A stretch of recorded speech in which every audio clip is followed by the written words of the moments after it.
A person is making a sandwich on a very slow day. Nothing interesting happens, just sandwich.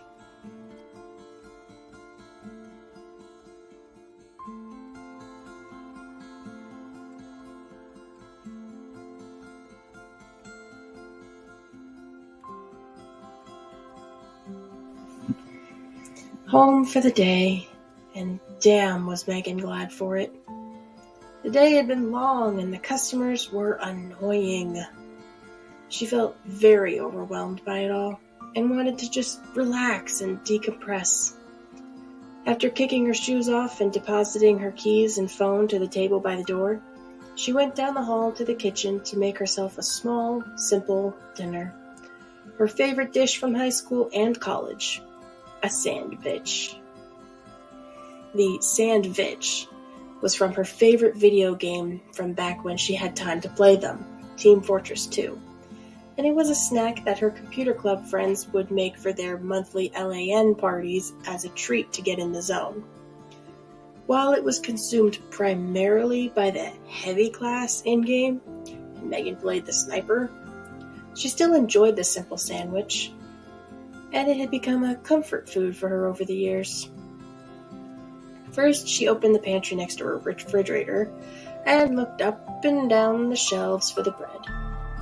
There was little to no organization in there, and she had to pass her eyes over the shelves a few times to find what she wanted. Boxes of cereal, potatoes, a stack of packets for various side dishes, flavor additives, gravy, and eventually she saw the half loaf of Wonder Bread she wanted. Megan normally ate whole wheat bread to keep her triglycerides down, but today was a cheat day as far as she was concerned, so she grabbed 2 slices of the enriched white bread, holding them in one hand while she spun the bag around the other to seal it from the air and shoved it back in the pantry. After grabbing a plate from the cabinets to put the bread on, she went to the refrigerator to grab the rest of the ingredients: lettuce, tomato, Swiss cheese, ham, and bologna. The lettuce she pulled right out of the thin plastic bag and placed on top of the bread on the plate, but the rest she set on the counter so she could close the fridge door and save a bit of electricity. The meat and cheese were pre-sliced, so she only had to peel them out of their plastic to put them on the sandwich. She put a single slice of ham on the bread first, then a slice of bologna over it.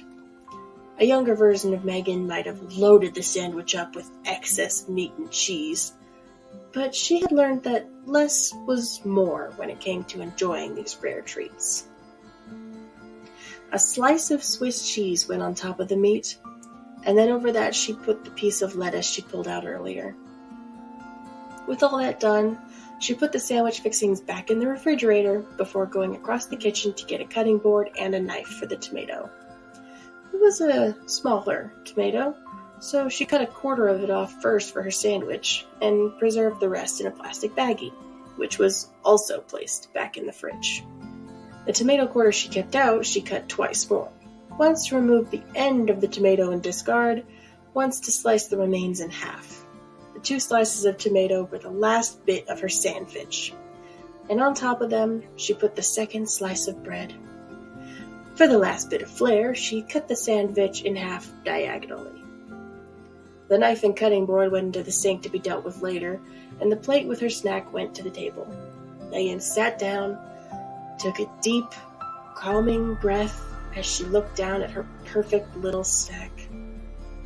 She picked it up and stuck the point of the sandwich half into her mouth and made a loud, obnoxious grunting sound as she munched on it.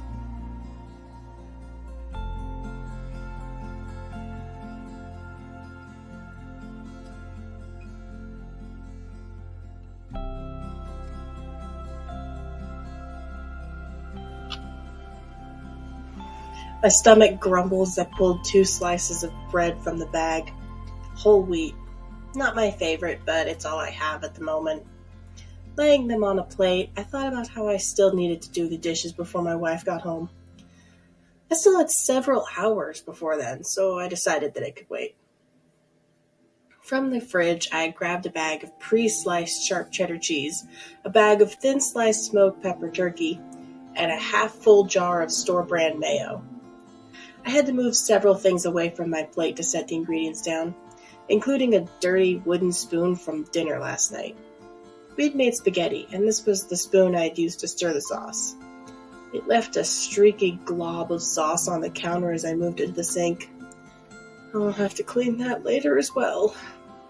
Opening the mayo, I discovered that one of my kids had left a small spoon in the jar, and it was getting in the way of me scooping the mayo out with a butter knife.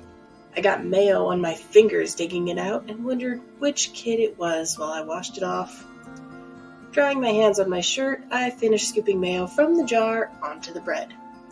It's more mayo than necessary, but I love mayonnaise, so I don't remove the excess. Next comes the turkey. I open the bag and try to count the number of slices I'm grabbing. This ends up proving impossible, so I grab what I think is a reasonable amount and drag it from the bag. At this point, my cat has arrived and is begging for scrap of the turkey.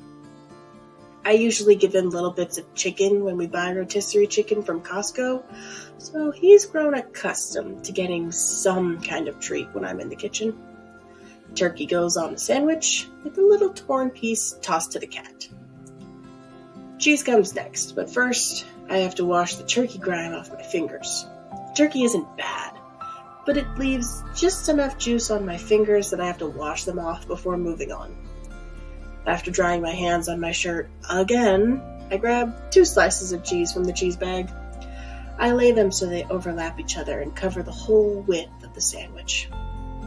I contemplate adding mustard, but ultimately decide against it, as I would have to get it out of the fridge, and I'm too lazy and hungry for that right now. Pick up the other slice of bread, rotate it over, and slap it down on the cheese to complete my sandwich. In doing so, I accidentally get a bit of mayo from the bread on my fingers. I lick it off this time, then proceed to put the mayo, turkey, and cheese back in the fridge. I pick up the loaf of bread and twist it shut, setting it back on the counter. My sandwich was delicious.